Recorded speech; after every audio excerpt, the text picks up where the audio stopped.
Dia guru idola yang dicintai semua orang.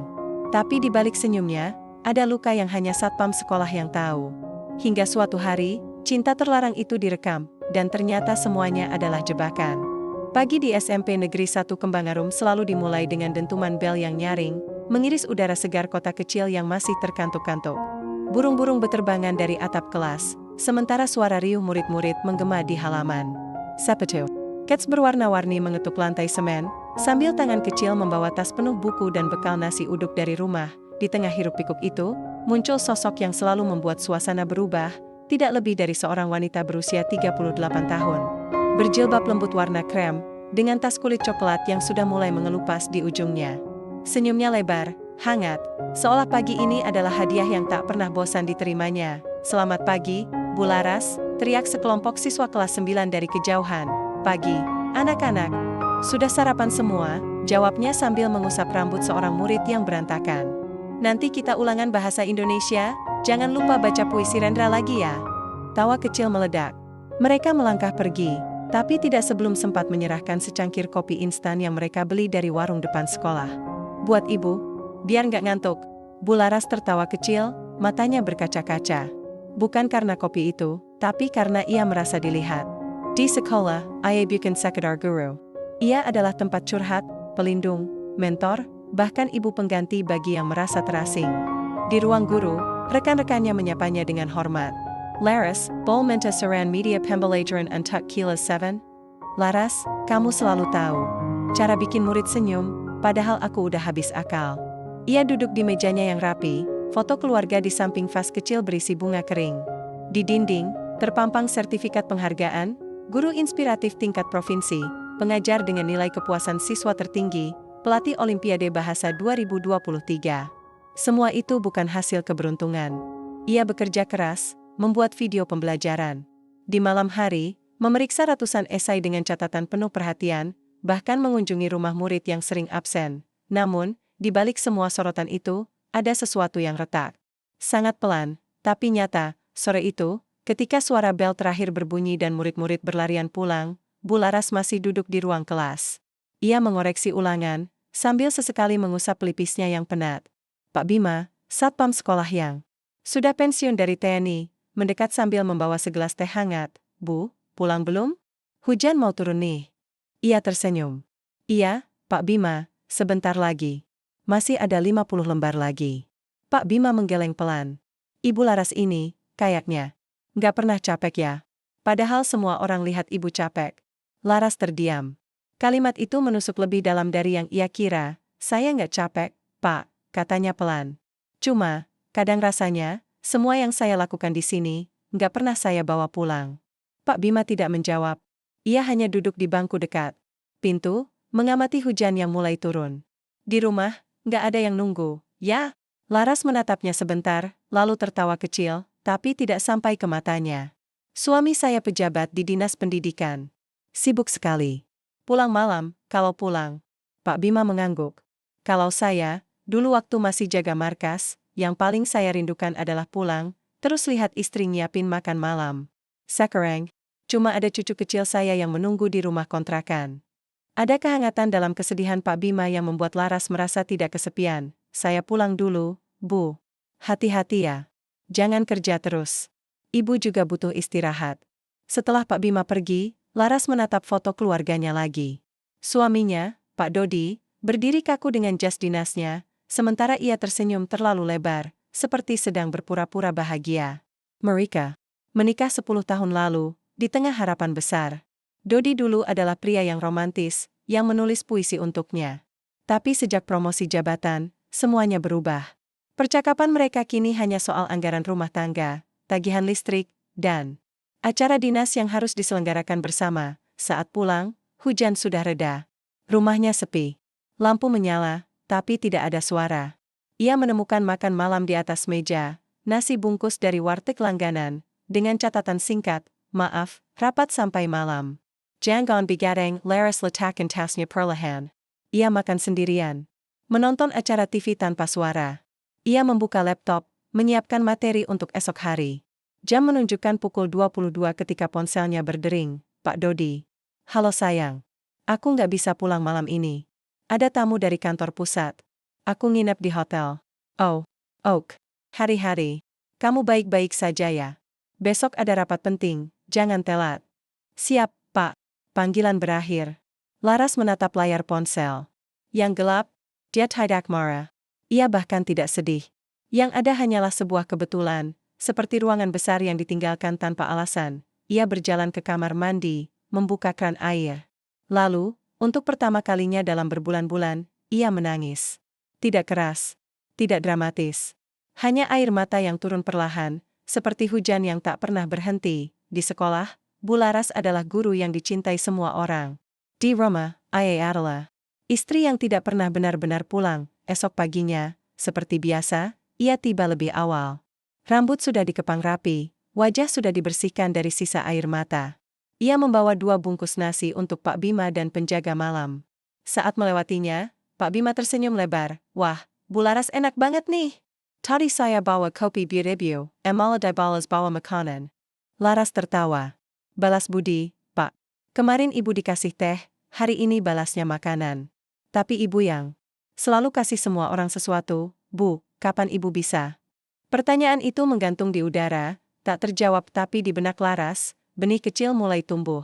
Benih dari seseorang yang tidak hanya melihatnya sebagai guru idola, tapi sebagai perempuan yang lelah, dan tanpa disadari, itulah awal dari sebuah kedekatan yang akan mengubah segalanya. Hujan turun deras sejak sore. Langit Kembangarum berubah kelabu, menutupi matahari yang biasanya hangat di musim kemarau. Di ruang kelas 9B, Bu Laras sedang menutup pelajaran dengan lembut. Jadi, enak-enak, puisi Cheryl Anwar itu bukan sekadar kata-kata keras. Ia adalah jeritan jiwa yang ingin hidup sepenuhnya, meski hanya sebentar. Murid-murid mengangguk, beberapa mencatat, yang lain tersenyum paham. Saat bel berbunyi, seorang siswi menghampiri dengan malu-malu. Bu, tadi saya nggak ngerti bagian, aku ini binatang jalang, boleh dijelasin lagi? Laras tersenyum. Tentu, nanti kita bahas lagi setelah hujan reda, ya. Sekarang hati-hati pulang, jangan sampai basah. Ia menunggu hingga semua murid pergi, lalu mulai membereskan buku-buku. Kepalanya berdenyut. Sakit kepala yang sama yang sering datang akhir-akhir ini, tekanan, kelelahan, atau mungkin kesepian yang terlalu lama ditahan. Pak Bima muncul di ambang pintu, membawa payung besar dan termos. Bu, hujan belum reda. Saya antar ke parkiran. Laras menggeleng pelan. Nggak usah, Pak. Saya tunggu aja. Mau ngerjain laporan dulu. Tapi Pak Bima tidak pergi. Ia duduk di bangku dekat jendela, menatap hujan. Kalau ibu nggak pulang, berarti ibu nggak ketemu suami juga, ya? Laras tertawa kecil, tapi tidak menatapnya. Kayaknya emang jadwalnya begitu. Saya di sekolah, dia di kantor. Kita kayak 2 orbit yang nggak pernah bertemu. Berat ya, Bu, gumam Pak Bima. Jadi guru hebat itu berat. Tapi jadi istri yang ditinggal terus, itu lebih berat. Laras menatapnya sebentar. Ada sesuatu dalam suara Pak Bima, bukan simpati murahan, tapi pengertian yang dalam. Ia tidak meremehkan, tidak menghakimi. Hanya mendengar, saya nggak minta dia selalu di rumah, katanya pelan. Tapi, minimal, kalau dia pulang, kita bisa bicara. Bukan cuma lapor keuangan rumah tangga. Pak Bima mengangguk. Dulu, istri saya selalu bilang, kalau kamu nggak bisa pulang, bawa pulang hatimu. Artinya, meski badan jauh, kalau hatinya di rumah, aku tetap merasa ada. Laras menunduk. Saya rasa, hati suami saya udah lama nggak pulang. Hujan mulai reda. Pak Bima berdiri. Saya antar ibu ke motor. Nanti basah. Kali ini, Laras tidak menolak. Di luar, udara lembab menusuk kulit. Pak Bima membentangkan payung lebar, melindungi mereka berdua meski sempit. Mereka berjalan pelan, saling berdampingan, tanpa kata. Tapi tidak canggung. Justru, ada kenyamanan aneh dalam diam itu. Saat tiba di motor Laras, Pak Bima berkata, besok jangan kerja terlalu malam. Badan ibu butuh istirahat. Mata ibu agak merah tadi. Capek? Laras tersenyum tipis. Cuma migraine. Udah biasa. Kalau biasa, artinya harus dicek, Bu. Orang yang terlalu kuat itu sering lupa dirinya butuh bantuan. Ia pergi dengan payungnya, meninggalkan jejak langkah di genangan air. Laras menyalakan motornya, tapi tidak langsung pergi. Ia menatap punggung Pak Bima yang menjauh, lalu menghela napas. Rumahnya gelap saat tiba. Hujan masih gerimis. Ia membuka pintu, melepas sepatu, dan menyalakan lampu. Tidak ada tanda-tanda Pak Dodi pulang lebih awal. Meja makan kosong. Dapur sepi, pukul-pukul 20.30. Ia duduk di ruang tamu, menonton berita tanpa fokus. Pukul 21.45, suara motor terdengar. Ia berdiri, berharap Pak Dodi masuk dengan dasi longgar dan wajah letih. Bau alkohol samar menyebar. Sudah makan? Tanya Laras, di luar. Rapat sama kepala dinas dari Jakarta. Ngobrol panjang. Oh, Oak. Dodi melepas jas, melemparnya ke sofa. Besok ada presentasi besar. Aku harus siapkan slide lagi. Laras. Menggengak. Boleh aku bantu? Aku bisa edit kalimatnya biar lebih enak dibaca. Dodi menatapnya, seperti terkejut. Ngapain kamu bantu? Ini kan urusan teknis. Kamu guru bahasa, bukan pegawai administrasi. Laras menelan ludah. Aku cuma mau bantu. Aku ngerti kalau kamu capek. Aku nggak minta bantuan, katanya tajam. Dan kamu juga jangan terlalu emosional. Aku lagi stres, jangan ditambahin. Beban. Beban? Tanya Laras pelan. Aku cuma menawarkan bantuan. Ya, tapi kamu selalu bawa-bawa perasaan. Setiap hal kecil jadi drama. Aku nggak punya energi buat itu, Laras. Aku butuh istri yang bisa support, bukan yang minta perhatian. Teres. Laras diam. Dadanya sesak. Ia pergi ke kamar mandi, menutup pintu, dan menangis. Kali ini, tidak pelan. Ia menahan napas agar tidak terdengar, tapi air mata mengalir deras. Ia merasa seperti anak kecil yang dihukum karena merasa, setelah beberapa menit, ia keluar, wajah sudah kering. Dodi tidur di sofa, laptop terbuka, mulutnya terbuka sedikit. Ia masuk ke kamar, mengunci pintu. Menatap cermin. Mata merah, wajah lelah. Ia membuka ponsel, tanpa sadar membuka galeri. Foto-foto sekolah, murid-murid tertawa, rekan guru tersenyum. Pak Bima memberinya payung. Ia menatap foto terakhir. Pak Bima tersenyum, memegang harmonika kecil yang selalu dibawanya. Di bawahnya, caption dari grup guru, Pak Bima, satpam paling berjiwa seni di Kembangarum. Ia tersenyum tipis. Lalu menutup ponsel. Keesokan harinya, di sekolah, suasana berbeda. Laras datang lebih awal, tapi tidak semangat seperti biasa. Ia duduk di ruang guru, menatap secangkir kopi yang belum diminum. Pak Bima datang membawa teh jahe. Bu, ini hangatkan badan. Dari tadi saya lihat ibu kayak nggak enak badan. Laras menerima, lalu tertawa kecil. Pak Bima ini, kayak punya radar buat tahu orang capek. Dulu istri saya juga begitu. Saya pulang dari dinas, belum bilang apa-apa, dia udah siapin teh jahe. Katanya, matamu bilang kamu butuh istirahat. Laras menatapnya. Istri bapak pasti perempuan yang hebat. Pak Bima mengangguk, matanya berkaca-kaca. Ayah, dia meninggal 5 tahun lalu. Kanker. Tapi sampai akhir, dia selalu bilang, jangan lupa, Bima, orang butuh perhatian, bukan cuma uang atau jabatan. Laras menunduk. Saya rasa saya lupa soal itu. Maksudnya, saya sibuk. Jadi guru yang baik, istri yang baik, teman yang baik. Sampai lupa kalau saya juga butuh diperhatikan. Pak Bima tidak langsung menjawab. Ia duduk di kursi sebelahnya. Kalau ibu mau, aku selalu di sini. Bukan sebagai siapa-siapa. Cuma sebagai teman yang dengerin. Laras merawat. Untuk pertama kalinya dalam berbulan-bulan, ia merasa dilihat. Bukan sebagai guru idola, bukan sebagai istri pejabat, tapi sebagai perempuan yang lelah, yang membutuhkan seseorang yang tulus mendengar. Terima kasih Pak Bima, bisiknya, di sudut ruang guru. Ibu Santi mengamati dari balik kacamata bacanya. Ia mencatat sesuatu di buku kecil, pertemuan pagi hari. Lokasi, ruang guru. Durasi, 12 menit. Ekspresi, kontak mata lama, nada suara pelan. Potensi risiko, tinggi, ia tersenyum tipis. Tunggu saja, akan tiba waktunya. Sakitnya, Laras pulang. Lebih awal. Ia tidak membawa tugas. Ia hanya ingin pulang. Tapi saat tiba, rumah tetap sepi. Pak Dodi belum pulang, ia duduk di teras, menatap langit senja. Angin malam mulai berhembus. Ia mengeluarkan ponsel, dan tanpa berpikir, mengetik pesan. Tadi saya minum teh jahe dari Pak Bima. Hangatnya sampai ke dada. Rasanya, kayak ada yang peduli. Ia tidak mengirimnya. Hanya menyimpan sebagai draft, tapi benih itu sudah tumbuh. Di tengah dinginnya rumah, hangatnya sekolah mulai terasa lebih dari sekedar tempat kerja. Di tengah semua itu, Ada satu orang yang tidak hanya melihatnya, tapi membuatnya merasa hidup lagi. Sayangnya, di balik bayang-bayang gedung sekolah, ada mata yang terus mengintai. Dan senyum yang terlihat tulus, ternyata menyimpan racun yang belum meledak. Musim kemarau kembali menyapa Kembang Arum. Langit biru tanpa awan, panas terik membakar atap sekolah yang sudah mulai mengelupas. SMP Negeri 1 sedang bersiap untuk lomba debat antar kelas, acara tahunan yang selalu dinanti-nantikan. Bu Laras ditunjuk sebagai pembimbing tim kelas 9C, yang tahun lalu menjadi juara kedua. Tahun ini, ia bertekad membawa mereka ke puncak, namun panitia meminta bantuan dari semua guru untuk menyiapkan peralatan. Di gudang sekolah yang sempit dan pengap, Bu Laras berdiri di antara tumpukan sound system, speaker tua, dan kabel yang berantakan.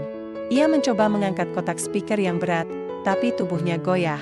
Wah, Bu, itu bahaya, nanti ibu cedera. Suara familiar terdengar dari pintu. Pak Bima berdiri di ambang pintu, topi satpamnya dimiringkan, senyum lebar mengembang. Bolehkah saya membantu? Laras menghela napas lega. Iya Pak Bima, tolong banget. Ini kok berat sekali sih. Pak Bima tertawa kecil sambil mengangkat kotak itu dengan mudah. Ini kan pembicara zaman Bung Karno, Bu. Beratnya kayak sejarah. Laras tertawa. Kalau begitu, kita bawa ke masa depan saja, Pak. Biar anak-anak bisa menang. Mereka bekerja bersama, mengangkat peralatan, menyusun kabel, memeriksa mikrofon. Obrolan ringan mengalir. Pak Bima bercerita tentang masa muda, saat ia ikut tim debat di Akademi Militer. Dulu saya berdebat soal ideologi. Sekarang, saya berdebat sama tukang parkir yang tidak mau bayar. Laras tertawa keras. Pak Bima, kalau Bapak jadi guru, pasti murid-murid pada betah. Ah, aku nggak layak, Bu. Saya cuma lulusan SMA. Tapi kalau jadi satpam yang bisa bikin ibu tertawa, ya sudah cukup. Kalimat itu membuat Laras menatapnya sebentar. Ada sesuatu yang hangat di dalam mereka, bukan romantis, tapi saling memahami. Seperti dua orang yang tahu betapa beratnya hidup, tapi memilih tertawa. Tiba-tiba, langit gelap. Hujan turun deras dalam hitungan detik. Petir menyambar, listrik padam. Gudang yang sempit tiba-tiba menjadi tempat satu-satunya yang bisa memberi perlindungan. Wah, kita terjebak, Bu, kata Pak Bima sambil menutup pintu rapat-rapat. Laras tertawa kecil. Ya sudah, mau gimana lagi? Kita istirahat dulu. Mereka duduk di atas kotak kayu, saling berhadapan. Hujan menggema di atap seng. Suara derasnya seperti latar musik.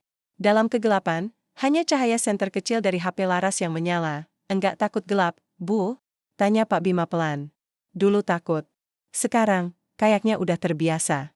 Hidup juga sering gelap kan? Pak Bima mengangguk. Ayah, tapi selama ada senter kecil, kita masih bisa lihat jalan. Laras merawat. Bapak ini selalu punya kalimat yang membuat orang tenang. Dari mana? Dari pengalaman, Bu. Hidup saya banyak kegelapannya. Istri meninggal, pensiun dini karena cedera, cucu sakit-sakitan. Tapi saya belajar, yang penting bukan seberapa gelapnya, tapi apakah kita masih mau nyalain senter. Laras menunduk. Saya kadang ngerasa kayak gak punya senter. Di sekolah, saya harus terus bersinar. Di rumah, saya mati lampu. Pak Bima tidak langsung menjawab. Ia menatap dengan lembut. Tapi ibu, kemarin waktu ibu marahin murid yang nyontek, ibu bilang, aku marah bukan karena kamu salah, tapi karena aku peduli. Itu pengirimnya, Bu, itu ringan. Laras menahan napas. Tidak menyangka Pak Bima mengingat hal itu. Saya dengar, Bu. Saya selalu dengar. Karena, saya memperhatikan ibu. Kata-kata itu menggema dalam diam. Hujan masih turun. Tapi di dalam gudang itu, ada sesuatu yang berubah. Bukan cinta yang meledak, tapi benih yang mulai dihilangkan. Perlahan, halus, tanpa disadari. Beberapa hari kemudian, Laras pulang lebih malam. Ia menunggu ojek online, tapi aplikasinya error. Hujan rintik-rintik mulai turun. Bu, naik motor saya saja, saya antar, tawar Pak Bima tiba-tiba. Laras ragu.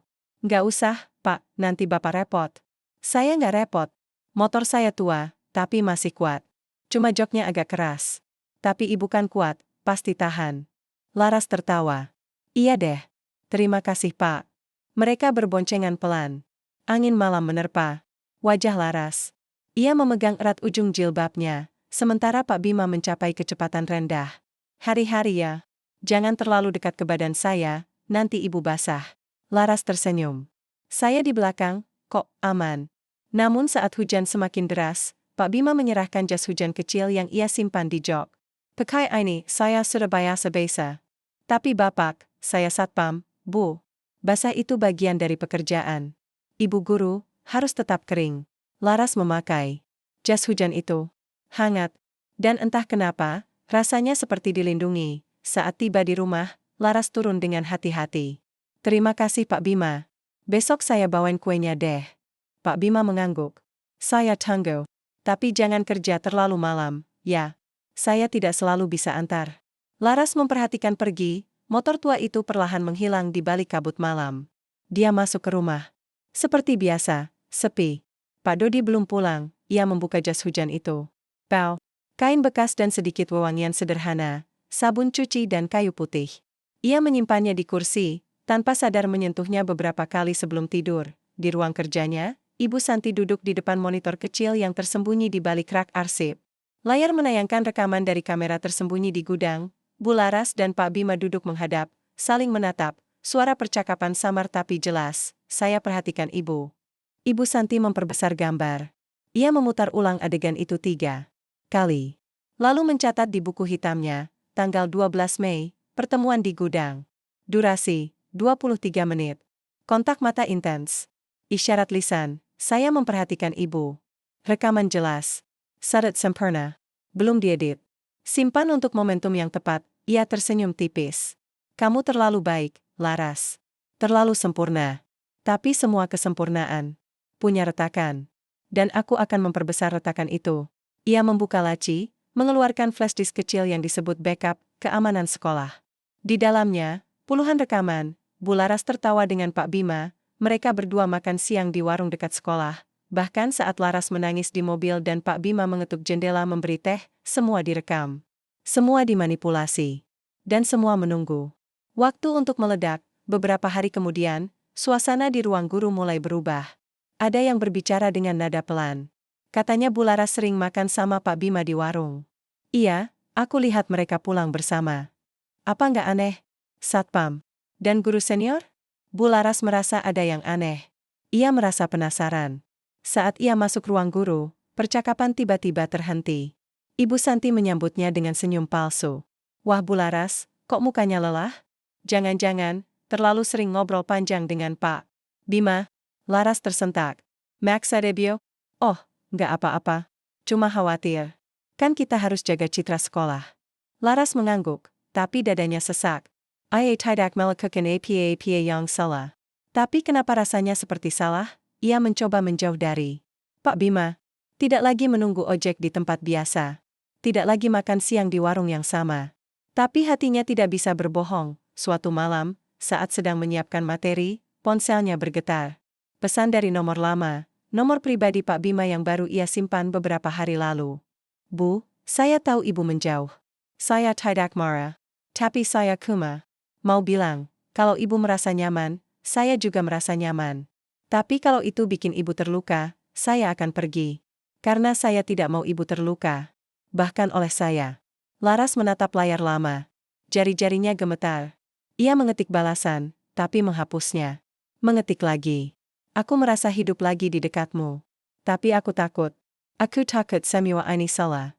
Ia mengirimnya, tidak ada balasan malam itu, tapi di balik tirai kegelapan, di sebuah ruangan kecil, Ibu Santi tersenyum sambil membuka aplikasi. Ia membaca pesan itu.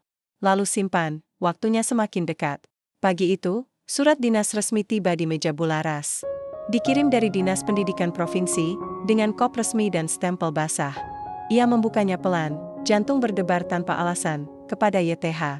Bapak Dodi Prasetyo, Pejabat Dinas Pendidikan Provinsi Jawa Tengah, dengan ini diminta kehadiran Bapak dalam rangka Rapat Koordinasi Nasional Pendidikan Inovatif, RKNP, di Semarang, selama 3 bulan terhitung mulai 15 Juni. Akomodasi dan transportasi ditanggung penuh oleh dinas. Laras menatap tanggalnya. 3 bulan. Artinya, Pak Dodi akan pergi hampir sepanjang musim panas. Ia tidak akan pulang setiap hari. Tidak akan ada perdebatan kecil tentang tagihan listrik. Tidak akan ada dingin dari balik laptop, seharusnya dia merasa sedih. Tapi yang muncul, justru, lega. Ia mengirim pesan singkat, "Selamat, Dodi. Ini kesempatan besar. Aku dukung." Balasannya datang cepat, terima kasih. Kamu tetap tinggal di Kembangarum aja ya. Anak-anak butuh guru mereka. Aku akan kirim uang bulanan seperti biasa. Jaga rumah. Tetap tinggal, tetap sendiri. Laras meletakkan ponsel secara perlahan. Dia tidak marah. Ia hanya merasa bebas. Bebas dari tekanan untuk berpura-pura bahagia. Bebas dari kenyamanan malam yang menusuk. Bebas, untuk pertama kalinya dalam bertahun-tahun, hari-hari berikutnya terasa berbeda. Laras tidak lagi buru-buru pulang. Ia tinggal lebih lama di sekolah, membimbing murid-murid yang kesulitan, atau duduk di teras bersama guru-guru lain. Tapi yang paling sering, ia menemukan dirinya berada di dekat pos satpam. Pak Bima sedang menyiram tanaman kecil di pot bekas. Kaleng kucing, bunga kertas merah yang ia rawat sejak istrinya meninggal. Katanya ini kesukaan almarhumah, katanya sambil tersenyum. Saya tidak jago merawat tanaman, tapi ini ajaib. Mau mati-mati, tetap hidup. Laras tertawa. Kayak bapak, hidup terus, meski sudah lewat banyak hal berat. Pak Bima merawat. Ibu lebih kayak bunga itu, Bu. Mekar di tempat yang tidak seharusnya. Di tengah beton, panas, dan tekanan. Tapi tetap indah. Laras menunduk. Kalimat itu menyentuh lebih dalam dari yang ia kira. Saya, gak pernah merasa indah, Pak, bisiknya. Saya cuma merasa lelah. Pak Bima tidak langsung menjawab. Ia duduk di bangku kayu tua, mengelus harmonika kecil yang selalu ia simpan. Di saku. Bolehkah saya memainkan sesuatu? Laras mengangguk, perlahan, jemari tua itu meniup harmonika. Melodi sederhana, sendu, tapi penuh perasaan.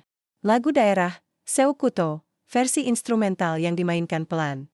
Angin sore berhembus, daun-daun bergetar, dan untuk sesaat, dunia terasa diam. Laras menutup mata. Ia tidak menangis. Tapi air mata mengalir. Pak Bima berhenti bermain. Ibu menangis? Laras mengangguk, masih menunduk. Saya lupa rasanya. Mendengarnya. Rasanya, ada yang peduli tanpa minta balasan. Pak Bima hanya mengangguk.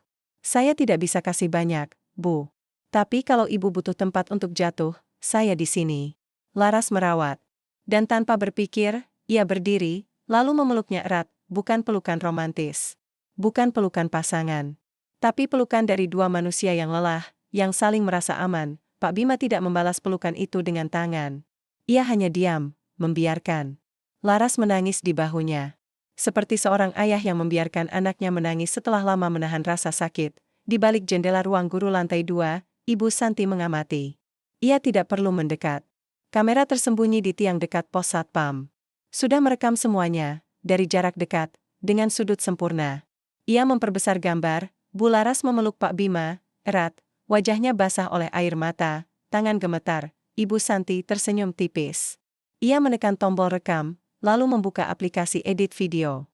Ia memotong bagian awal, musik harmonika, percakapan, dan menyisakan adegan pelukan itu, diputar ulang 3 kali, dengan filter gelap dan musik latar dramatis.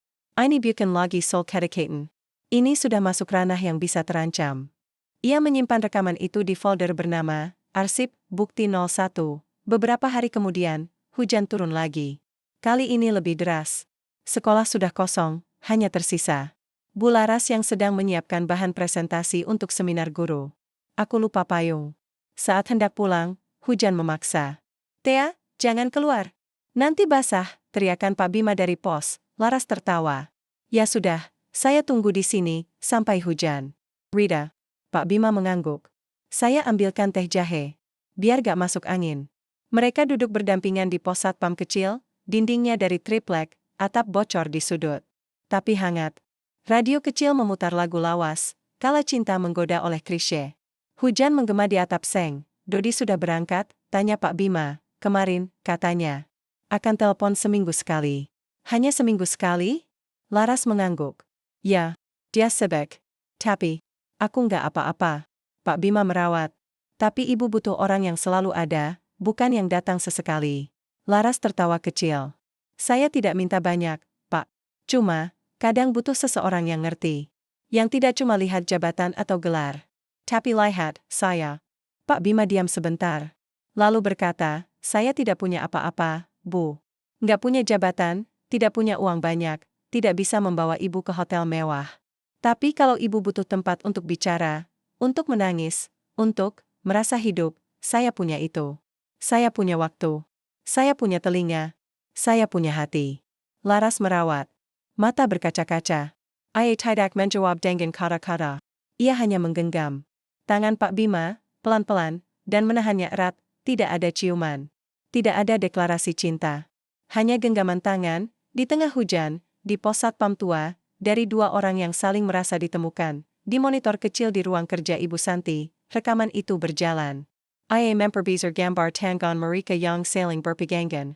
Lalu menulis. Di bukunya, tanggal 20 Juni, kontak fisik terkonfirmasi. Pegangan tanggal plus pelukan. Emosi tinggi. Rekaman berkualitas tinggi. Siap untuk diedit dan disebarkan pada momentum yang tepat. Sasaran, Hari Pendidikan Nasional, 2 Mei. Ia menutup buku itu. Laras, kamu selalu menang. Tahun lalu, kamu menang di Nujarahi Guru. Tahun lalu, kamu menang debat kebijakan. Tapi tahun ini, kamu akan kalah. Dan aku akan menang. Malam itu, Laras pulang dengan ojek. Ia tidak membawa banyak barang. Tapi hatinya terasa ringan. Untuk pertama kalinya dalam bertahun-tahun, ia merasa dihargai. Bukan karena prestasi, bukan karena jabatan, tapi karena dirinya sendiri. Ia membuka ponsel, mengetik. Pesan untuk Pak Bima, terima kasih sudah jadi tempatku jatuh. Aku nggak tahu harus bilang apa. Tapi kamu membuat aku merasa hidup lagi. Ia mengirimnya, tidak lama, balasan datang. Saya harus berterima kasih, Bu. Karena Ibu mengingatkan saya bahwa masih ada yang bisa saya lindungi. Bahkan jika saya hanya satpam tua yang menjaga sekolah. Laras tersenyum. Ia menyimpan ponsel, lalu menatap langit malam dari jendela dalam ruangan. Bintang-bintang bersinar. Ia merasa damai, tapi di balik damai itu, ada bayang-bayang yang terus mengintai. Ada rekaman yang menunggu. Ada balas dendam yang belum puas. Dan ada satu momen yang akan menghancurkan segalanya. Tepat di hari ketika semua orang sedang dilindungi. Angin musim kemarau berhembus kencang, membawa debu dari halaman sekolah yang belum disiram. SMP Negeri 1 Kembangarum semakin sibuk. Poster Hari Pendidikan Nasional sudah tergantung di koridor, mendidik dengan hati, membangun bangsa dengan cinta. Murid-murid berlatih pidato, paduan suara, dan tarian daerah. Suasana riang, penuh semangat, tapi di balik sorotan itu, ada yang berubah. Bu Laras merasa seperti berjalan di atas kaca. Ia masih mengajar dengan semangat, masih menyapa murid-murid dengan hangat, masih membimbing tim debat dengan sabar. Tapi, ada sesuatu yang mengganjal. Pandangan, bisik-bisik. Tatapan yang cepat berpaling saat ia lewat. Pagi itu, saat ia masuk ke ruang guru, obrolan tiba-tiba berhenti. Ibu Rina dan Bu Dewi sedang duduk di meja dekat jendela, secangkir kopi di tangan. Mereka tersenyum, tapi tidak natural. Pagi, Bu Laras, kata Bu Dewi, terlalu keras. Sudah sarapan? Pejai. Sudah, makasih, jawab Laras, mencoba tersenyum. Ia duduk di mejanya, membuka laptop. Tapi dari sudut mata, ia melihat Ibu Santi berbisik pelan ke Bu Rina. Ia tidak bisa mendengar, tapi gerak bibirnya jelas, katanya sering makan bareng. Bahkan pulang bareng. Laras menelan ludah. Ia tahu apa yang sedang dibicarakan. Beberapa hari terakhir, rumor mulai menyebar. Tidak melalui media sosial, belum. Tapi lewat mulut ke mulut. Katanya Bu Laras dekat banget sama satpam. Aku lihat mereka makan di warung jam 7 malam. Bukannya suaminya di Semarang? Kok bisa-bisanya? Ia tidak melakukan apa-apa yang salah. Tapi kenapa rasanya seperti bersalah? Siang itu, ia bertemu Pak Bima di dekat kantin. Ia sengaja datang lebih awal, ingin menghindari tatapan orang. Tapi begitu melihat Pak Bima, dadanya sesak. Pak, panggilnya pelan. Pak Bima menoleh, tersenyum. Bu Laras, lagi ngapain di sini? Biasanya, kan di kelas. Laras menarik napas. Saya mau bicara. Mereka berjalan ke taman belakang sekolah, tempat jarang dikunjungi. Pohon mangga tua memberi naungan. Suara jangkrik mengisi keheningan. Saya merasa aneh, Pak, kata Laras, suaranya gemetar. Orang mulai bicara tentang kita. Pak Bima mengangguk pelan. Saya tahu. Tadi pagi, penjaga malam bilang, ada yang lihat kita duduk bareng di pos waktu hujan. Katanya, kelihatan mesra. Laras menatapnya. Kita nggak mesra. Kita cuma nyaman. Tapi bagi orang yang nggak tahu, nyaman bisa terlihat seperti dekat, kata Pak Bima pelan. Dan di dunia guru, dekat dengan satpam itu risiko besar. Laras menggigit bibir. Saya nggak mau Bapak terluka gara-gara saya. Pak Bima tertawa kecil. Saya udah tua, Bu. Hidup saya banyak luka. Tapi kalau luka itu karena saya bikin Ibu merasa aman, saya rela. Tapi saya nggak mau. Laras hampir berteriak, lalu menahan diri. Saya nggak mau Bapak dipecat. Nggak mau reputasi Bapak hancur. Saya harus menjauh. Pak Bima memperhatikan lama. Kalau itu yang Ibu butuhkan, aku akan menjauh. Tapi aku tidak akan berhenti peduli. Hanya, aku akan peduli dari jauh. Laras menunduk. Air mata menggenang. Ia ingin memeluknya lagi. Tapi dia tahu, itu akan membuat semuanya menjadi lebih buruk. Malam itu, ia duduk di teras rumah, menatap langit. Ponselnya bergetar. Pesan dari Pak Bima, aku akan tetap menjaga sekolah. Tapi aku tidak akan lagi antar Ibu pulang. Nggak akan lagi ngobrol lama. Tapi kalau Ibu butuh, aku tetap di sini. Di POS. Di balik pagar. Di hari. Laras menangis. Ia membalas, terima. Casey. Maafkan aku. Ia tidak tahu, di ruang kerja Ibu Santi, pesan itu sudah dibaca lebih dulu, dengan bantuan aplikasi pelacak yang terinstal di ponsel penjaga malam, yang pernah meminjam ponsel Pak Bima untuk isi pulsa Ibu Santi. Berhasil menyalin semua percakapan mereka. IMMB ke setiap kata. Setiap, terima kasih, setiap, maaf, setiap, aku merasa hidup lagi. Ia tidak tertawa. Dia tidak marah. Ia hanya puas. Ia membuka folder bukti 01, menambahkan tangkapan layar pesan-pesan itu. Lalu mulai mengedit rekaman video. Potongan pelukan di pos satpam, dipotong dari konteks musik harmonika dan percakapan. Disambung dengan adegan mereka makan bersama di warung, lalu diakhiri dengan genggaman tangan di tengah hujan. Latar musik diganti dengan nada dramatis. Teks Mangkle, Guru Idola atau Pelakar. Cinta terlarang di balik seragam sekolah, siapa? Yang dikhianati? Ia menyimpannya sebagai final cut, hari H, di sekolah, suasana semakin aneh. Murid-murid mulai menatap dengan rasa ingin tahu. Beberapa guru menghindari dialog dengannya. Bahkan Bu Rini yang dulu selalu meminta bantuan membuat media pembelajaran, kini hanya mengangguk dari jauh. Laras mencoba bertahan. Ia mengajar dengan lebih keras. Ia memeriksa tugas lebih cepat. Ia tersenyum lebih lebar. Tapi semakin dia bersinar, semakin dia merasa hancur di dalam. Suatu siang, dia melihat Ibu Santi berbicara dengan komite sekolah di ruang rapat. Pintu terbuka sedikit. Ia mendengar potongan kalimat, kita harus menjaga citra sekolah. Ada dugaan hubungan yang tidak wajar antara guru dan staf non-pendidik, jika tidak ditangani, bisa merusak kepercayaan masyarakat, perlu. Etika kerja, Laras berjalan pergi. Hatinya dingin, aku tahu. Ia tahu ini bukan sekadar rumor. Ini direncanakan, tapi oleh siapa, dia belum tahu. Tapi ia merasa bayang-bayang itu semakin dekat. Seperti laba-laba yang mengendus perlahan, menjaring mangsanya tanpa suara. Malam itu, ia membuka laci meja kerjanya. Di dalamnya, masih tersimpan jas hujan kecil dari Pak Bima. Ia mengusapnya pelan. Bau kayu putih masih ada. Ia mengenakannya, meski tidak hujan. Lalu duduk di depan cermin, ia menatap dirinya. Siapa aku sekarang? Bisiknya, guru yang dicintai? Istri yang ditinggalkan? Perempuan yang jatuh cinta pada kehangatan? Atau korban dari sesuatu yang lebih besar dari dirinya? Ia tidak tahu, tapi satu hal yang pasti, ia tidak akan menyerah. Beberapa hari menjelang hari Pendidikan Nasional, Pak Bima mulai menjauh. Ia tidak lagi menyapa dengan canda. Ia tidak lagi memberitahu. Ia hanya berdiri di posnya, diam, memandang halaman sekolah dengan wajah datar. Tapi suatu malam, saat Laras pulang terlambat, dia melihat sesuatu. Di depan rumahnya, ada bunga kertas merah, yang dulu dirawat Pak Bima, ditaruh di teras, dalam pot kaleng bekas. Di sana, lihat kertas kecil, bunga ini pernah mau mati. Tapi tetap hidup. Seperti ibu. Jangan menyerah. Laras menggangkit bangga itu, pelan-pelan. Ia membawanya masuk. Menaruhnya di jendela kamar, ia tidak tahu, di balik tirai rumah sebelah, Ibu Santi mengamati dari jauh, kamera kecil di tangannya. Bagus, bisiknya. Biarkan rasa rindu tumbuh. Karena saat hati paling rapuh, hancurnya akan paling menyakitkan. Ia masih mengajar. Masih tersenyum. Tapi hatinya tidak pernah benar-benar hadir. Ia merasa penasaran. Bukan hanya oleh murid atau guru, tapi oleh sesuatu yang tak terlihat. Seperti bayangan yang mengikuti dari jauh, menunggu saat yang tepat untuk menerkam, dan bayangan itu bernama Ibu Santi, di ruang kerjanya yang rapi, Ibu Santi duduk di depan komputer, layar gelap.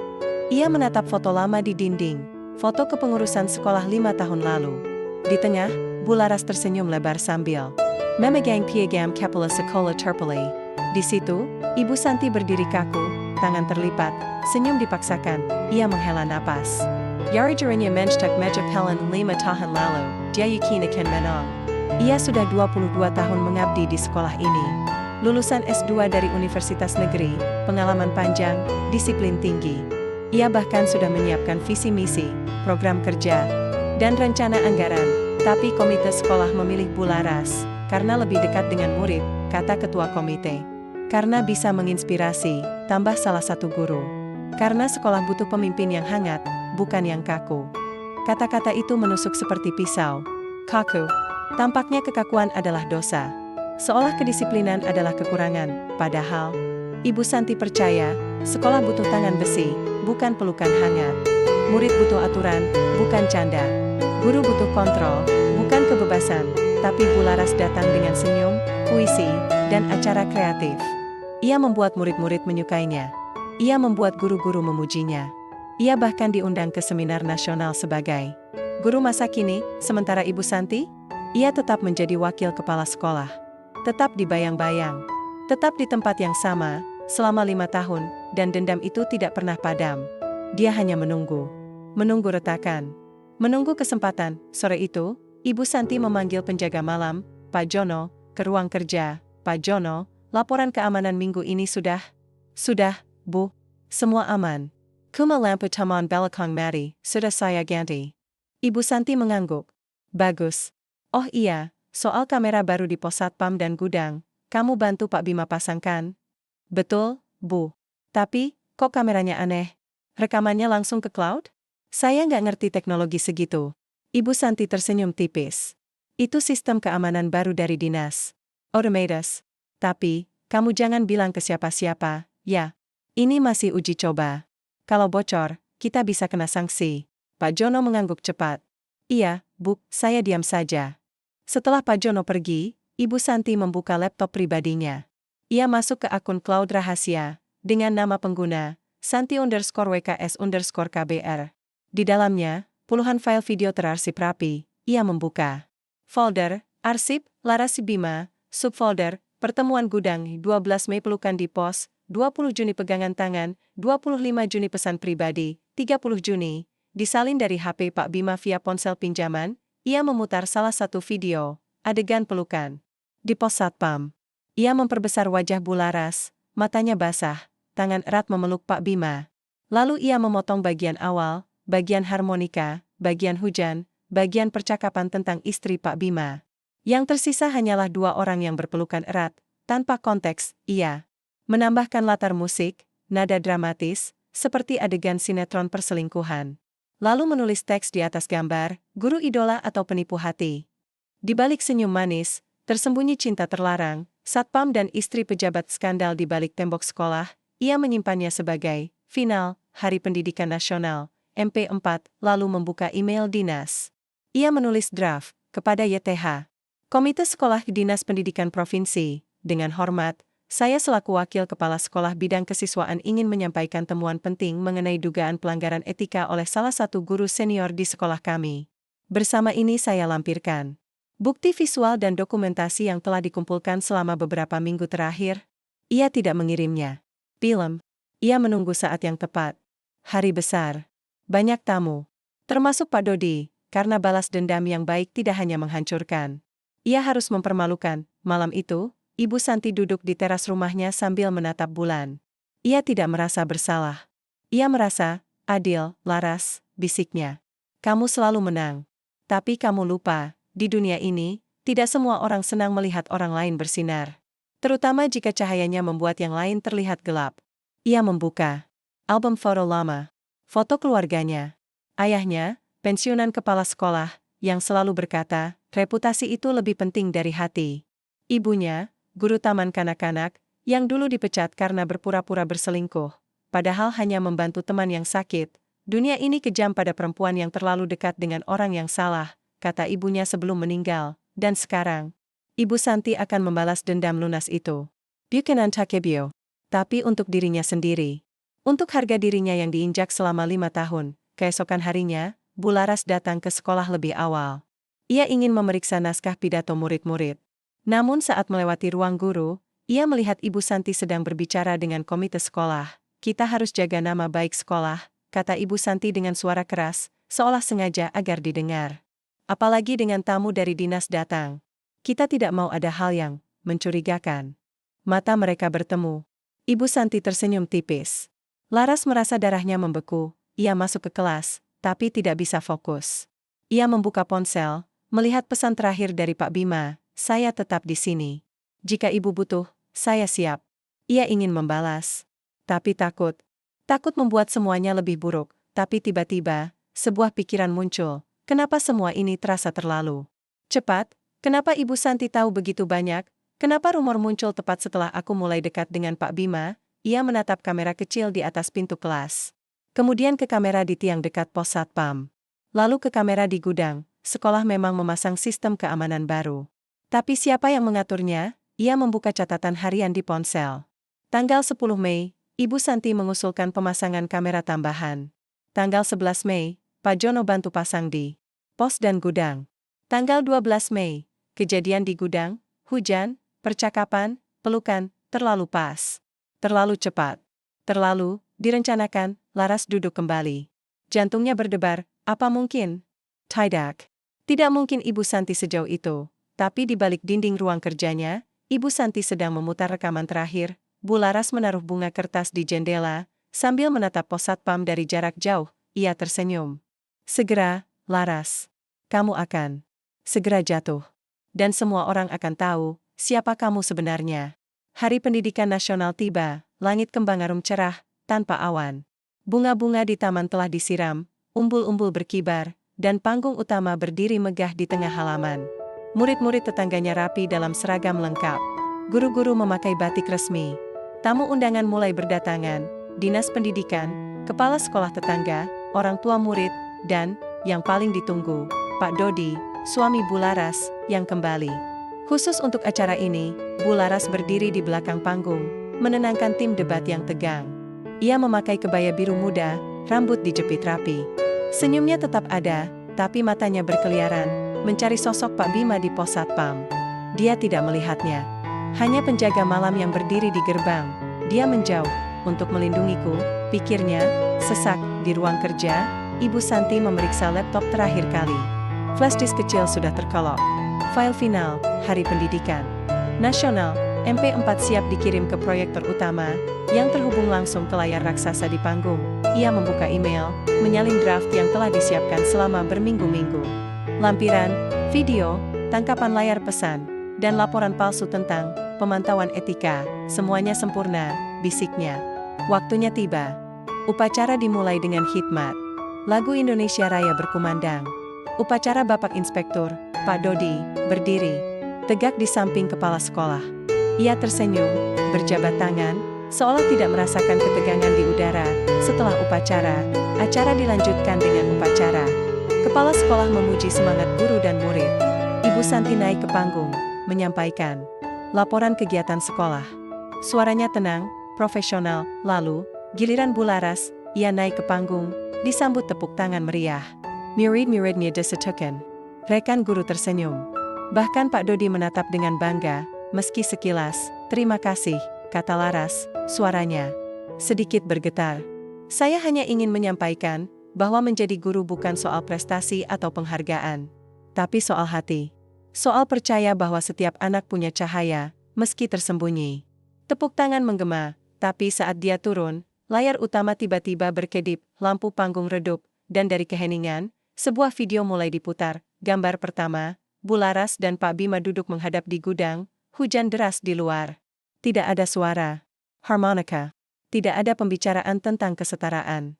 Hanya potongan wajah mereka yang saling menatap, ditayangkan musik dramatis, teks muncul, kedekatan yang terlalu dalam. Episode berikutnya, pelukan erat di pos satpam.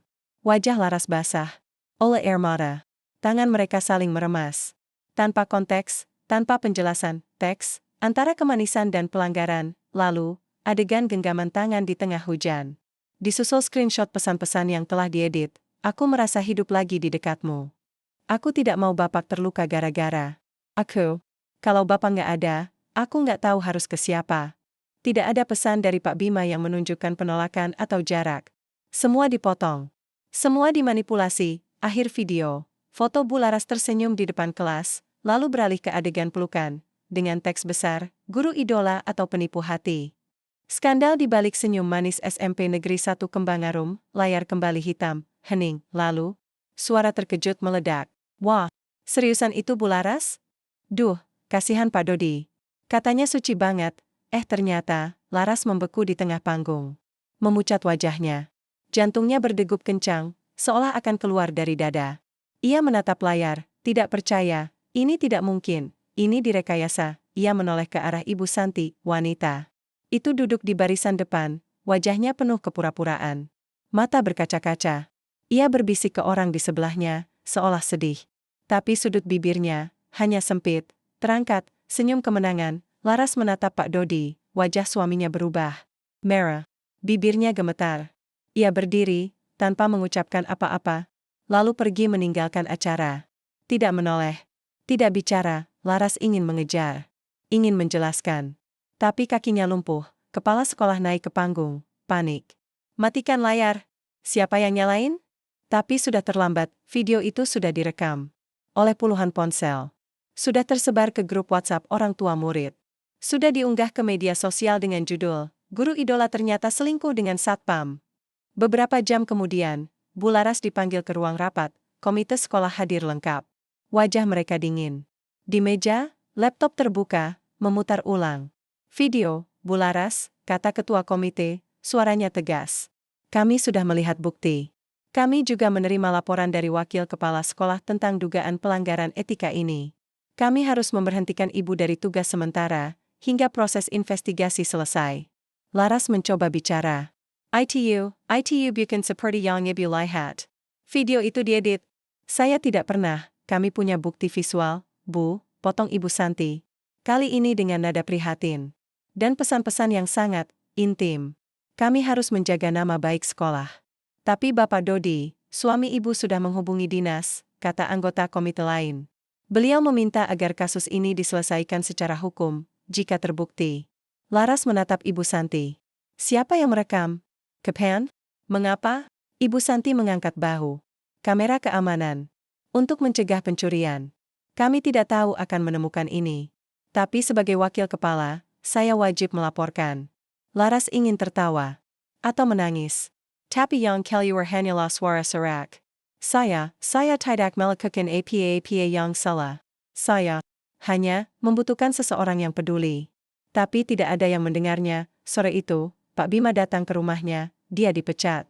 Tanpa surat resmi. Tanpa alasan yang jelas. Hanya perintah dari Ibu Santi, tidak perlu masuk lagi. Status Anda sebagai satpam diaktifkan. Dia tidak marah. Ia hanya datang untuk memastikan Bu Laras baik-baik saja, Bu, katanya pelan, berdiri di teras. Saya minta maaf. Saya tidak tahu ini akan terjadi. Laras membukakan pintu. Matanya bengkak. Ini bukan salah Bapak. Ini jebakan. Pak Bima mengangguk. Saya tahu.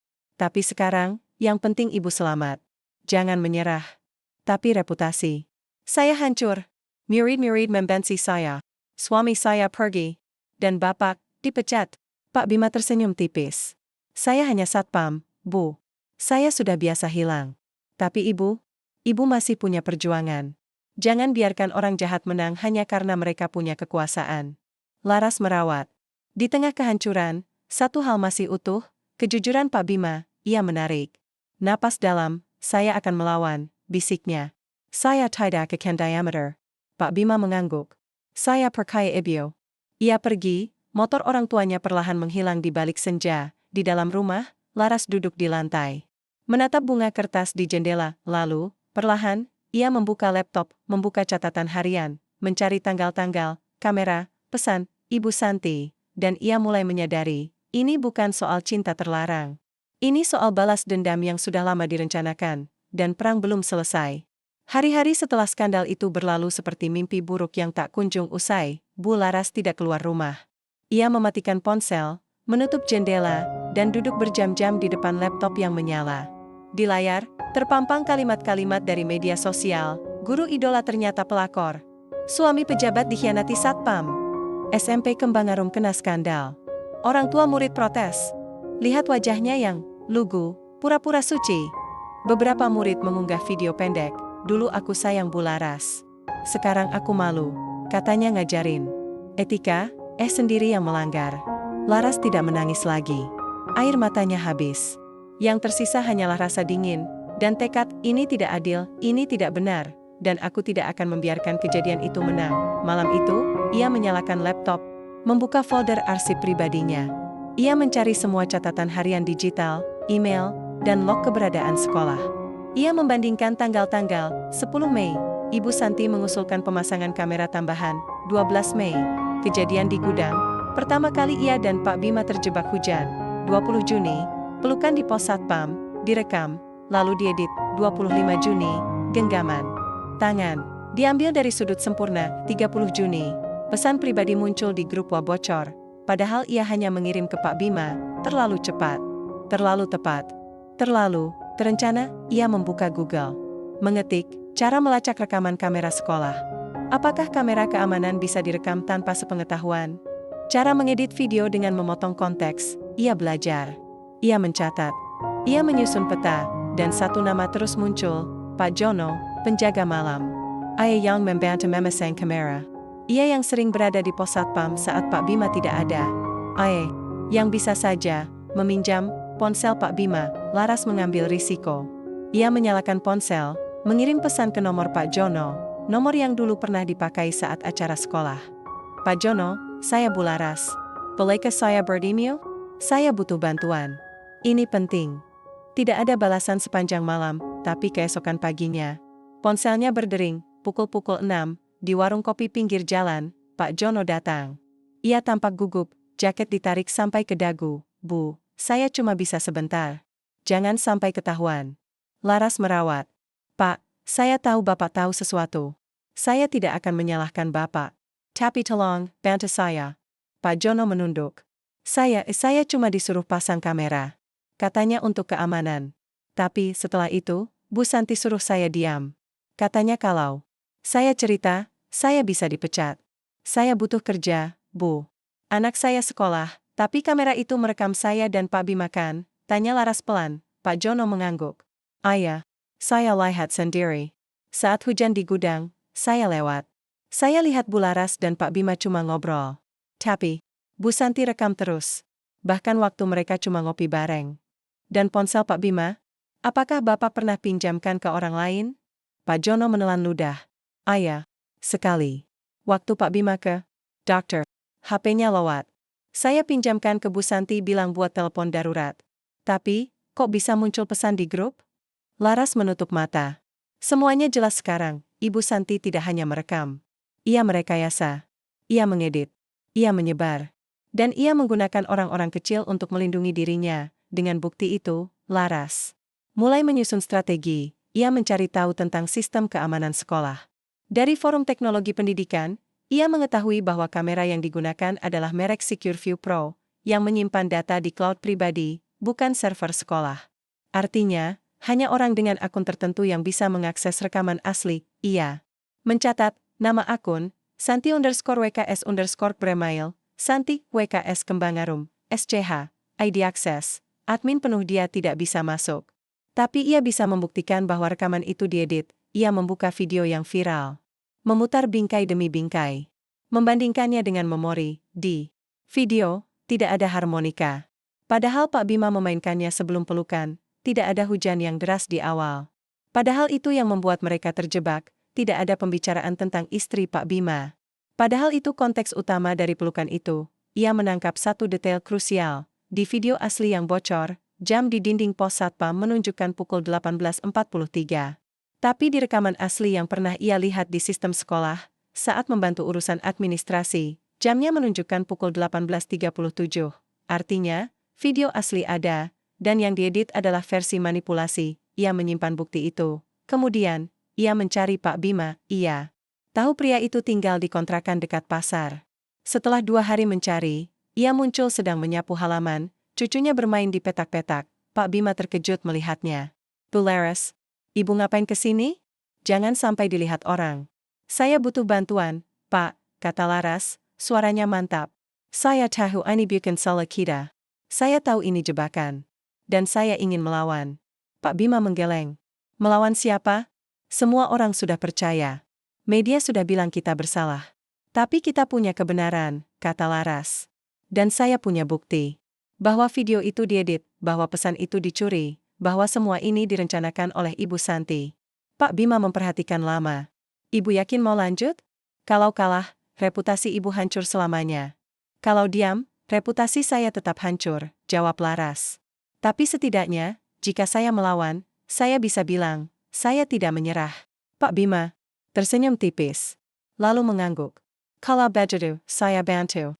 Tapi bukan untuk saya. Untuk Ibu. Karena Ibu layak dibela. Ia masuk ke dalam, lalu keluar membawa satu benda, harmonika Castle.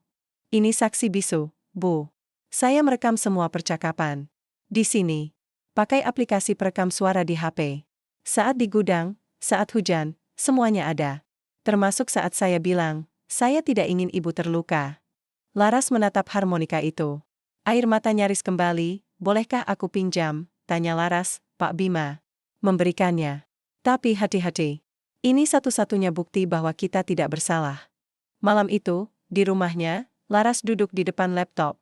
Ia menggabungkan semua bukti, catatan harian digital, mencatat tanggal dan kejadian, log pemasangan kamera, menunjukkan inisiatif Ibu Santi, tangkapan layar perbandingan video, asli versus editan, rekaman suara dari harmonika, percakapan asli di gudang dan pos satpam, pernyataan tertulis dari Pak Jono, yang ia rekam diam-diam saat pertemuan tadi, dengan izin, berjanjinya bahwa ia tidak akan disalahkan, email Ibu Santi ke dinas, yang ditemukan dari draft yang bocor di grup.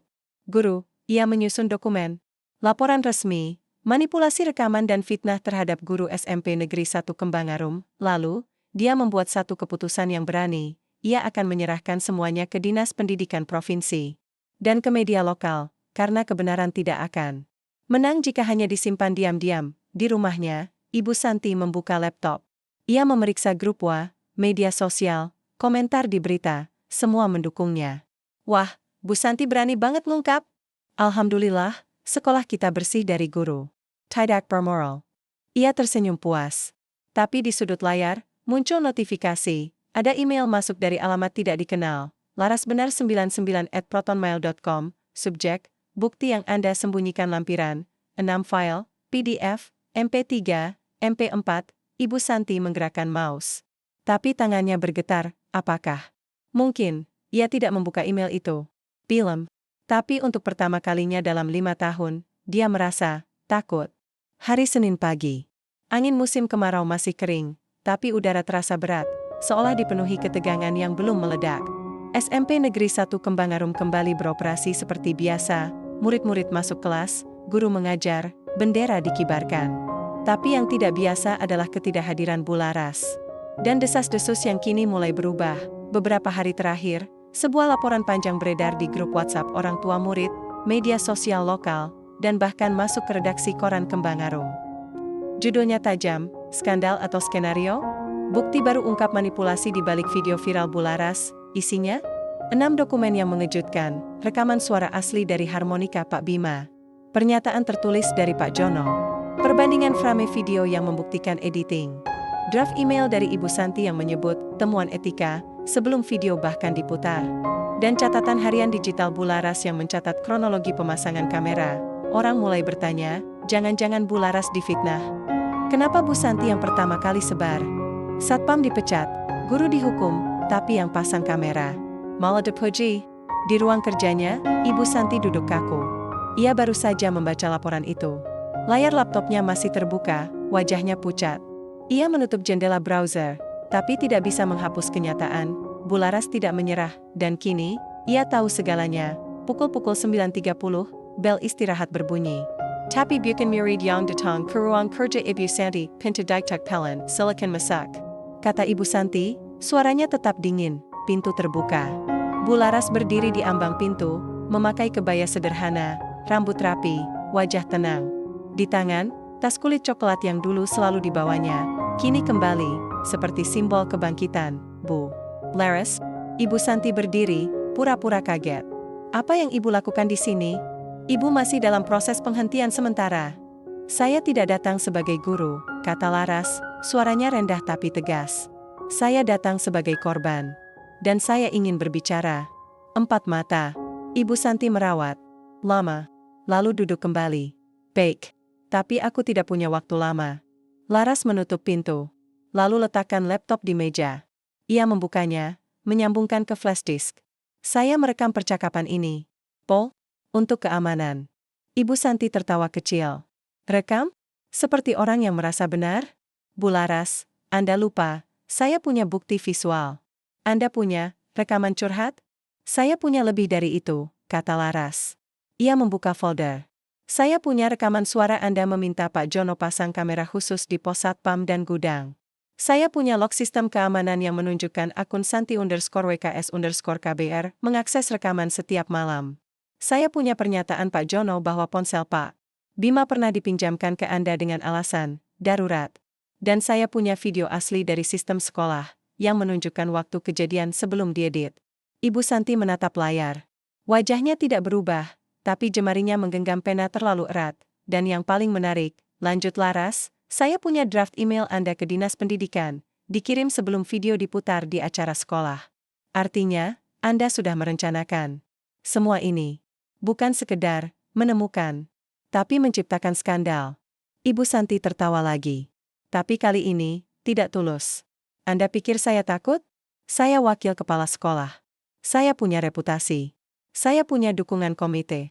Anda hanya perempuan yang ditinggalkan suami, mencari pengungsi di satpam tua. Dan Anda kalah, Bu Laras. Dunia sudah melihat buktinya. Dunia melihat yang Anda mau mereka lihat, potong Laras. Anda potong harmonika, potong hujan, potong pembicaraan tentang istri Pak Bima yang sudah meninggal. Anda hapus konteks, hapus kejujuran, hapus hati. Yang tersisa hanyalah gambar dua orang yang kelihatannya bersalah. Tapi bukan yang sebenarnya. Ibu Santi merawat. Dan apa?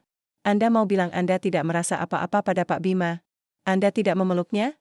Tidak memegang tangan? Tidak mengirim pesan, aku merasa hidup lagi?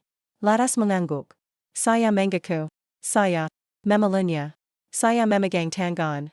Saya mengirim pesan itu. Tapi bukan karena cinta terlarang. Tapi karena saya merasa dilihat. Karena suami saya tidak pernah lagi melihat saya. Karena di rumah, saya mati perlahan.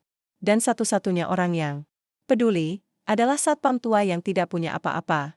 Ia menarik napas. Tapi Anda, Bu Santi?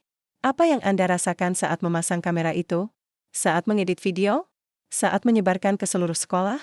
Apakah Anda merasa hidup? Karena Anda menang? Karena Anda akhirnya bisa menjatuhkan saya. Ibu Santi. Diameter lalu, Pelen, Ia berkata, saya menangguh 5 tahun. 5 tahun Anda jadi idola. 5 tahun saya dianggap kaku, dingin, tidak humanis. Padahal saya yang menjaga disiplin.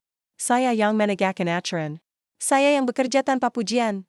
Tapi Anda datang dengan senyum, acara kreatif, lalu langsung jadi bintang. Suara Ibu Santi mulai pecah. Saya lebih tua. Saya lebih berpengalaman. Tapi saya kalah hanya karena Anda lebih disukai. Laras merawat. Jadi ini bukan soal etika. Ini soal iri.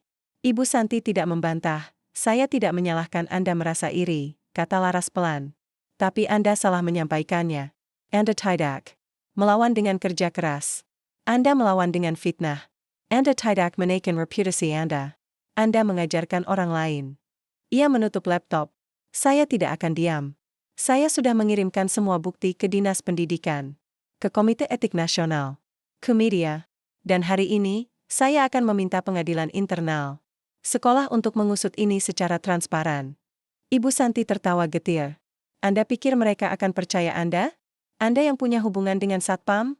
Saya tidak butuh mereka mempercayai saya, kata Laras. Saya butuh mereka melihat bukti. Dan saya yakin, di antara guru, komite, dan dinas, pasti ada yang masih punya hati. Dia berdiri. Oh, satu lagi. Saya tidak ingin Anda dipecat karena balas dendam.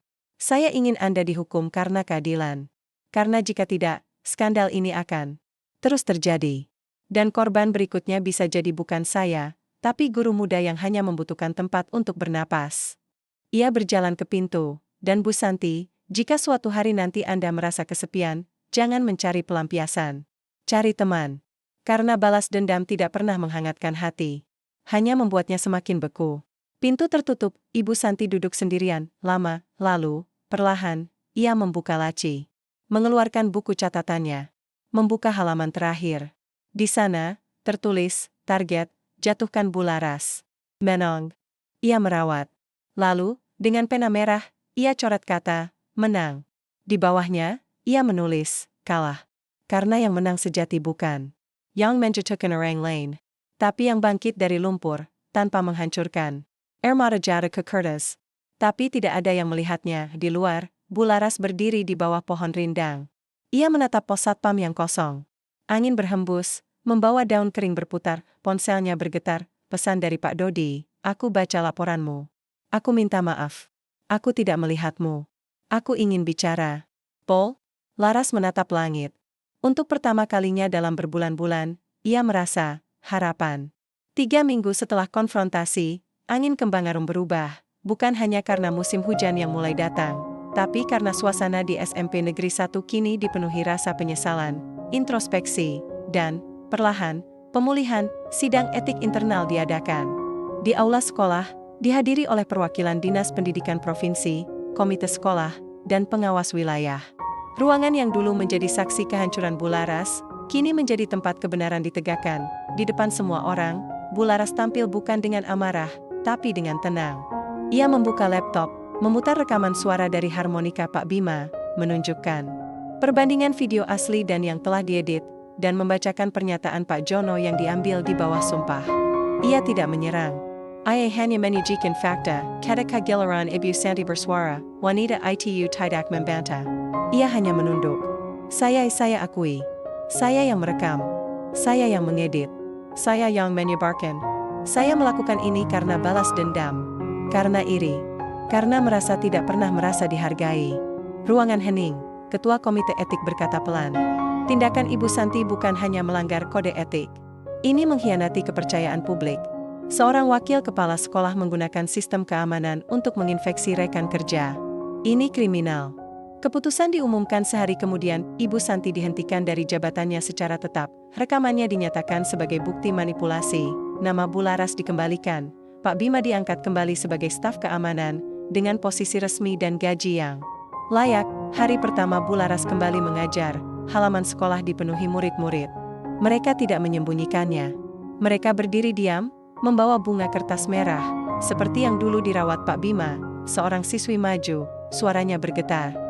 Bu, kami minta maaf. Kami percaya rumor. Kami tidak melihat ibu sebagai manusia. Kami hanya melihat judul berita. Tapi, sekarang, kami tahu, kebenaran itu memerlukan keberanian. Laras menatap mereka, matanya berkaca-kaca. Terima kasih. Tapi maafkan saya juga. Karena saya lupa, bahwa guru bukan hanya harus kuat, tapi juga jujur. Bahwa saya boleh lelah. Bahwa saya boleh butuh bantuan. Dia masuk ke kelas 9B, kelas yang dulu paling keras menuduhnya. Di papan tulis, tertulis kalimat sederhana, maafkan kami, Bu. Kami kembali belajar dari ibu. Laras tersenyum. Bukan senyum sempurna seperti dulu. Tapi senyum yang lebih dalam. Lebih nyata, beberapa minggu kemudian, Pak Dodi datang ke rumahnya. Ia membawa sekotak kue, yang jelas dibeli, bukan pesanan asisten. Ia duduk di teras, menatap bunga kertas yang kini tumbuh subur. Saya baca semua laporanmu, katanya pelan. Saya tidak tahu kamu sebegitu kesepiannya. Laras tidak langsung menjawab. Kamu sibuk. Aku mengerti. Tapi, mengerti bukan berarti merasakan. Pak Dodi mengangguk. Aku minta maaf. Aku terlalu sibuk menjadi pejabat, sampai lupa menjadi suami. Aku tidak melihat kamu. Aku tidak mendengar kamu. Aku hanya melihat jabatanmu, bukan hatimu. Ia menatap Laras. Boleh kita coba lagi? Dengan terapi. Dengan jujur. Dengan waktu. Laras menatap lama. Lalu mengangguk. Pol, tapi bukan karena kamu menyesal. Tapi karena kita berdua siap berubah. Pak Bima kembali ke pos satpam. Kali ini, dia tidak sendiri. Anak muda dari desa sebelah diangkat sebagai asistennya, gadis lulusan SMK yang ingin belajar tentang keamanan dan pelayanan. Ia menemukan Mas Adi dan sering bercanda, nanti kalau kamu jadi kepala satpam, jangan lupa terima kasih teh ke guru-guru yang capek. Suatu sore, saat Laras lewat, ia tersenyum. Bu Laras, selamat pagi. Sakit maksudnya. Laras tertawa. Pak Bima, tetap humoris ya. Harus, Bu. Biar sekolahnya nggak terlalu serius. Tapi, aku nggak akan lagi antar ibu pulang. Biar nggak ada yang salah paham. Laras mengangguk, matanya berkaca-kaca. Terima kasih, Pak. Untuk semuanya. Mereka tidak saling berpelukan. Tidak saling berpegangan tangan. Tapi ada sesuatu yang lebih kuat dari itu, penghormatan, karena terkadang, cinta terbesar bukan tentang memiliki.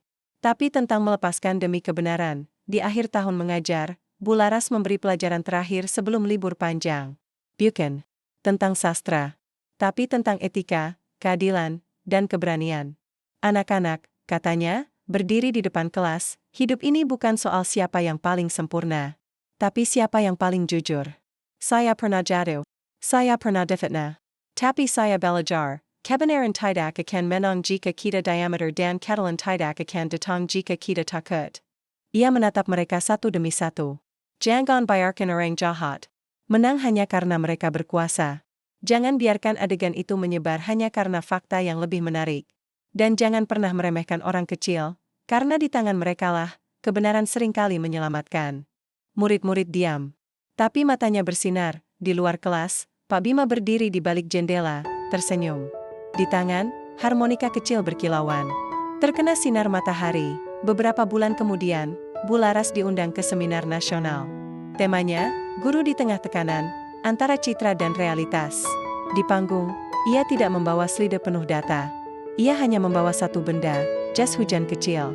Dari kain bekas, inilah yang membuat saya merasa dilindungi, katanya. Bukan karena mahal, tapi karena datang dari hati. Dan saya belajar, di dunia yang penuh topeng, kehangatan sejati sering datang dari tempat yang tak terduga. Ia tidak menyebut nama Pak Bima, tapi semua yang tahu ceritanya, mengerti, epilog tahun. Berikutnya, SMP Negeri 1 Kembangarum mendapat penghargaan, sekolah dengan budaya etika terbaik. Di tengah upacara, bendera dikibarkan, dan di dinding aula, terpajang plakat baru, di sini, kebenaran dijunjung. Hari dihargai, dan setiap orang punya hak untuk bangkit. Di bawahnya, foto Bu Laras tersenyum, bukan senyum sempurna, tapi senyum yang lahir dari luka, perjuangan, dan keberanian. Dan di pos satpam, Pak Bima masih duduk, menyiram bunga kertas merah. Kadang-kadang, ia meniupkan harmonika, pelan-pelan, seperti doa yang tak terucap, karena di balik semua sorotan, di balik semua kehancuran, ada satu hal yang tak pernah bisa dijebak, dihancurkan, atau dihancurkan, kebenaran yang diperjuangkan. Akhir cerita di balik senyuman yang dicintai semua orang, ada perempuan yang jatuh. Di balik dinding sekolah yang bersih, ada kebohongan yang gelap. Tapi di balik semua itu, ada kekuatan yang tak bisa direkam oleh kamera, jiwa yang menolak untuk mati.